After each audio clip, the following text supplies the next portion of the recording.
Good evening, ladies and gentlemen. Welcome to another episode of the Yankee Cowboy Podcast. I'm your host, the one, the only Tim Wilkins. In today's edition, week 3 of the NFL.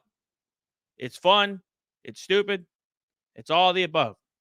And we saw some great live action at the NFL level this past week and on Monday that I want to kind of go over here and kind of the events that have transpired that just make it a great week of football because that's exactly what I believe it really was.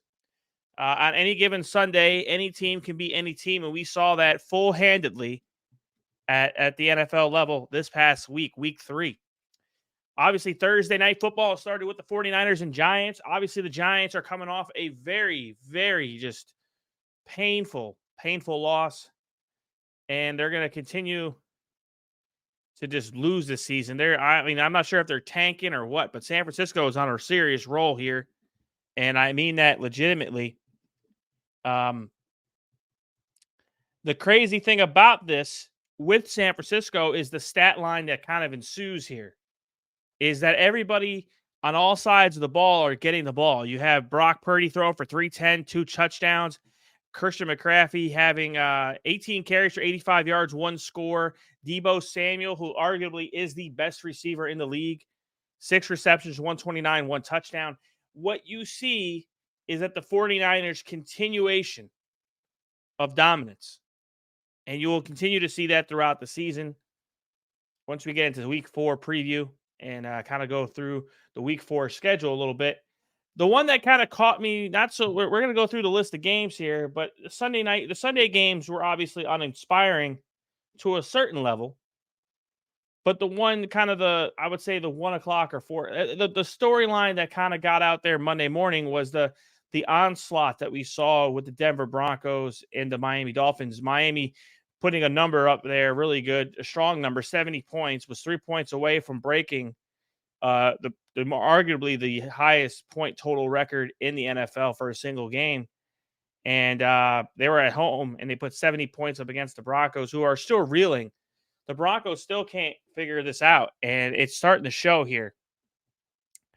And there's not much we could talk about, but it's arguably just painful to watch the Broncos at this point. The storyline here was just the offensive side of the ball for the Dolphins here. Tua Tagovailoa, 309 in throwing yards, 4 touchdowns.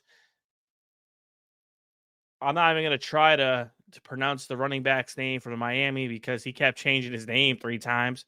203 rushing yards for 18 carries on 2 touchdowns. The Cheetah, Tyreek Hill, had 9 receptions for 157 and a score. You could just tell the offensive side of the ball, the onslaught there was just, thank God I hadn't watched it. Thank God I had NFL Red Zone, but it's just terrible thing to watch if you look at it. I hope, I'm not a Broncos fan by any means, but that's just an embarrassment is what it is. If that continues going to week 8, Sean Payton might be looking for another job here, I feel. Really the cool part about the 1 o'clock games was the closest matchup was the Packers and the Saints. The Jordan Love rally there at the very end, the win against the Saints. Looks like Derek Carr might be out for a period of time with the shoulder injury, but Jordan Love rushed and through. So it definitely was a good day for him. Just an overall good team effort by the Packers there. And just, it was difficult because they were down 17-0 going into the fourth quarter. And they just came back at home and won at home. So it wasn't like an away game kind of let's come back and win this for the team type of thing. It transpired as a home victory, which is very difficult to watch. Your home team kind of be down by almost 3 scores at that point, and they come back in the fourth quarter. Like I said, at any given Sunday, anything can happen. So what's happened into the other 1 o'clock games I kind of want to go over? The Browns and the Titans. Nick Chubb obviously went down with an injury in week 2, but we see something really starting to ferment here, is that the Browns are going to be a player in that division. I didn't think so. I thought, the Ravens would definitely be a foregone favorite in that division, and the Steelers would kind of keep it competitive. But I think overall here that this game's showing, and this showing here of 27-3 against the Titans. Deshaun Watson had 2 TDs. He was actually fighting probably for his starting position there. If Raina's thinking about retirement, she'll get some help from Fidelity to envision what's possible and balance risk and reward. And with a clear plan, Raina can enjoy wherever she's headed next. That's the planning effect from Fidelity. I don't need a sound situation there, but it's the one thing that's really weird, besides that little kind of take away from stupidity there with the ad listening to on the scoreboard here, is that game wasn't even in comparison to what we saw with the Lions and the Falcons. And the Falcons just did not come out to play against the Lions. New Lions, St. Brown for the Lions, 9 reception, 102 yards, having a hell of a year so far. Jared Goff is kind of reinvented here. He did have 1 interception, which, arguably could be, to take away from that. But I think, seriously, the Lions are definitely coming out to play this season. So are the Browns opening the season up. The next ones in line, we have Chargers and the Vikings. And I'll say this: the Vikings are definitely like you heard Chris talk about it. He picked the Vikings to win the division. I did not, and arguably you can't say anything bad. I chose the Bears to win the division to be a wise ass, but the Chargers here just kept on going. Herbert had 405 on the throw, 3 touchdowns. I mean, looks like the Vikings were on the ground, and Keelan Allen obviously had 18 receptions for 215 yards. He was obviously the player to beat in the receiving game. But I'll be interested to see how the Chargers continue down the stretch here. The Vikings need to kind of get themselves straightened out here. I think Kirk is probably done in Minnesota, and I could see him being traded to the Jets or the Bears. I don't think they're going to trade within the division, so it's probably going to be the Jets here. And speaking of the Jets, we're going to go on the Patriots and the Jets. As a Patriots fan, I was not impressed by this performance by the Patriots at all, but it's a step in the right direction. As I will kindly remind every single Patriots fan, as a fan and as a longtime fan as well, and grew up in the New England area, the New England Patriots during the 90s weren't something to be talked about. This is what we're going to be going through for the next 10 years. Grind out seasons and just really, really, really, I would say, back and forth performances. I have to give the Patriots credit here. I really do. They did a nice job. I mean, there were some frustrations, but they did 16 carries for 80 yards with Ezekiel Elliott. They had a very unique game on the ground, and they did what they needed to do to win. And it was pretty boring to watch at times, but you got to keep in mind as fans here that the Jets are still trying to find their identity right now without Aaron Rodgers. And you have the Patriots that are seriously still trying to find their offensive identity as well, because they're coming in with a new offensive coordinator. I mean, this is a great showing from Mac Jones. I think maybe Mac Jones might be the answer. He might be. But I think in the next 2 years of his contract, you're going to either see him get pushed out or get a contract of a lower regard if he does get another contract. I really don't see him or forecast him getting a lot of money, but I know the standard is the standard. Alrighty, so we're going to go into the Buffalo Bills, the fighting Buffalo Bills, and the Washington Redskins / Commanders / football team. For being a 2-1 team, the Washington team is actually doing pretty well. Now, will they win the division? No. That's a foregone conclusion based on what happens. Well, not really a foregone conclusion, because I'll discuss the next game here in a minute, which blew me away on surprise of what happened. But Bills put up a good number here. Really looks like a running game all the way around for the Bills. Jared Cook, 15 carries, 98 yards, no touchdowns. Stephon Diggs with 8 receptions, 111 yards. Jared Allen, 218, 1 touchdown, 1 interception. So it's moving in the right direction for that team. And really, I'll talk about this game right now. Get it out the way for all you fandoms out there, because I really do need to talk about this because it's really freaking embarrassing for all the Dallas Cowboy fans out there. Dallas lost to the Arizona Cardinals, who are tanking. Tanking. Regardless of what your belief is on tanking or what the reality or the situation might be as an injured Kyler Murray, the team is tanking for a first round draft pick. Okay. Cardinals win against the Cowboys 28-16. If that is not an eye-opening experience for Cowboys fans, Pollard ran for 23 times for 122 yards. They essentially put that game on his shoulders, and he did the work. And unfortunately, they came up short. I am just blown away by how a team that is tanking essentially can win against the Dallas Cowboys, who arguably, based on the punditry, is the team to beat in the division. So let's talk about the next kind of sequence of games here, the 4 o'clock time block. Texans versus the Clown Show Jaguars. Jaguars. 37-17. Texans win. CJ Stroud, 2 touchdowns, 280 yards. NTN for the running back for the Jacksonville Jaguars. Really strong showing from him. And I think the AFC South is going to be more competitive than what it reads on here. I really do think so. And the fun thing is the next game. The fun game, I think, of the day of the week really was the next game here was the Colts and the Ravens. And I actually enjoyed watching this game. Not because it was low scoring or anything, but it was actually really fun to watch these two teams competitively play. Indianapolis barely streaks out to victory there in overtime, 22-19 with a kick. I think it was a 51-yarder.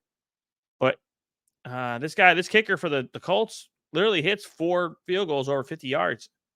And it does an amazing job, and they score points, and they do their thing. And that's all we can do. Gardner Minshew, or Minshew Mania, 227, 1 touchdown. The running back, not the one that has all the money and all the fame.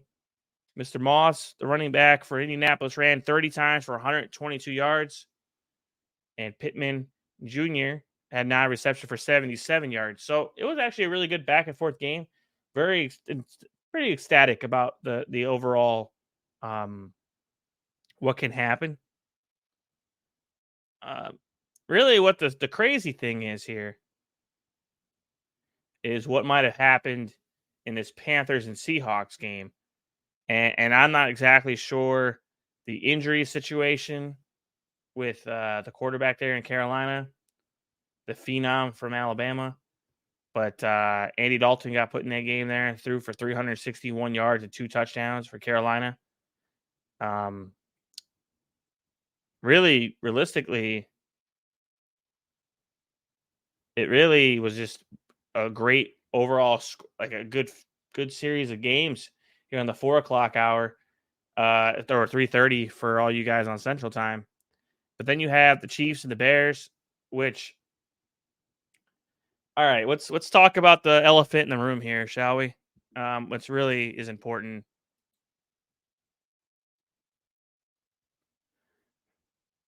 is that as much as I am a huge NFL fan for what the game has done for the masses, I think because this game was a blowout that the coverage ran out of things to talk about.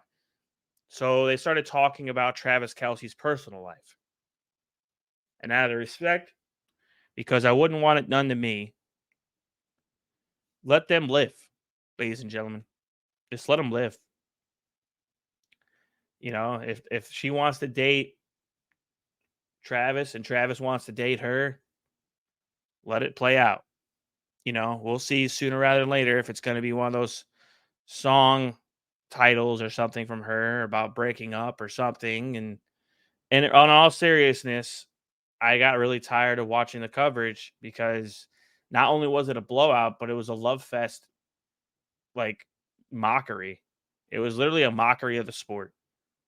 And I'm sorry, but no thanks. I don't need to watch that game. They did win 41-10, but obviously all eyes were on the outs off the field stuff instead of the on the field stuff. And that's not really what it needs to be done. It's week 3 of the NFL. I think we need to get ourselves out of that situation. The Sunday night game really was unimpressive, at least in my view, other than Devontae Adams having 13 receptions for almost 200 yards. Jimmy Garoppolo throwing 3 interceptions. Very uninspiring game for the Sunday night game. And the Steelers win 23-18 in Las Vegas. And like I said, it was uninspiring because if Jimmy G didn't throw those 3 interceptions, the game would have looked a hell of a lot different because Steelers weren't going to win this game without some turnovers. I head over to Monday Night Football, which had a twofer, which were uninspiring. Eagles and the Buccaneers. Eagles obviously win by 2 touchdowns. Jalen Hurts had a lackadaisical effort. Devontae Swift had 16 carries for 130 yards, so obviously they kind of pounded the ball. It was raining a little bit there in Tampa Bay, so they went to the ground game there. The Rams and the Bengals. I will say this arguably, as much as Cincinnati might be the foregone favorite in the AFC Central or AFC North. Is it North? Yeah, it's North. Wow. I don't see them winning the division right now. They're still not the team to beat in that division. I think the Baltimore Ravens still are the team to beat, and maybe even Cleveland. So that's where that's really at. I think takeaways from this week for week 2 or week 3, excuse me, is that realistically, and I mean this jokingly, that we had any given Sunday, any team can be any team, and you have some some trap games that became one-sided, and then you had an off the field story that kind of took on its own, and that's what it was. It was really a kind of a mixed mash of weeks, but takeaways from it, honestly, is let's see where the Ravens kind of continue here. They just signed Kevin Van Noy. I'll be interested to see how the Bills continue to grow in that division. See where the Patriots go with week 4. The Chargers are going to be the Chargers. What are the Dolphins going to do? You know, that's another question. So really a great week of football, but we're going to preview next week 4. And I really want to kind of go into this because this series of games this week has a couple great 1 o'clock games with an early 8:30 in the morning game at Wembley. And I would say that the Sunday night game is uninspiring. And they went down to 1 Monday night game finally. So we're going to go through this list here, and I'm going to pick out my winners. You have Detroit versus Green Bay. I'm going to go Detroit, probably less than 7. Atlanta against Jacksonville. I'm going to go Jacksonville here. Miami versus Buffalo. I'm going to say Buffalo plus 3. Denver versus the Chicago Bears. 2 nothing burger teams. I think Chicago gets a win at home. Cleveland versus Baltimore. I'm going to say Cleveland plus 3 at home. Cincinnati versus Tennessee. I'm going to go Cincinnati here. Los Angeles Rams versus Indianapolis Colts in Indianapolis. I'm going to go with the Colts. Tampa versus New Orleans. I'm going to go Tampa. Eagles versus the Washington football team. I'm going to go the Eagles. Carolina versus Minnesota. I'm going to go Carolina. Houston versus Pittsburgh. I'm going to go Houston plus 3.5 at home in Houston. Las Vegas versus Los Angeles Chargers. I'm going to go with the Chargers here.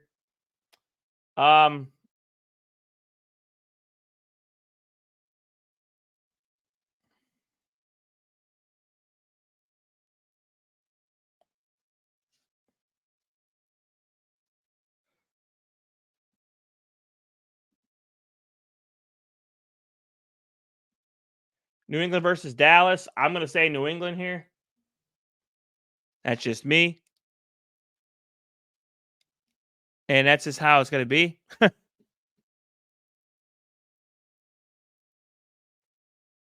I'm very confident in my Patriots. Arizona versus San Fran. San Fran's going to put up a barn burn number there.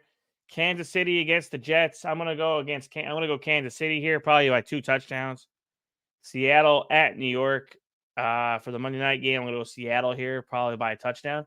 And that's going to be my picks, guys. I'm going to be very simplistic here on what I'm going to do, what I'm going to say, how it's going to play out. But I think, seriously, the games to watch are going to be Miami-Buffalo, the Baltimore-Cleveland game. You're definitely going to want to watch the Patriots and the Dallas Cowboys to see if the Cowboys can either bounce back or continue down that stretch. Tampa, New Orleans. And I mean, honestly, the Eagles and Washington team I would watch because they're leading the division right now. So those are kind of the teams I want to watch. I'll say, everyone, hope you had a great week. Continue to have a good week. Don't work too hard rest of the week. And last but not least, this Yankee Cowboys signing off.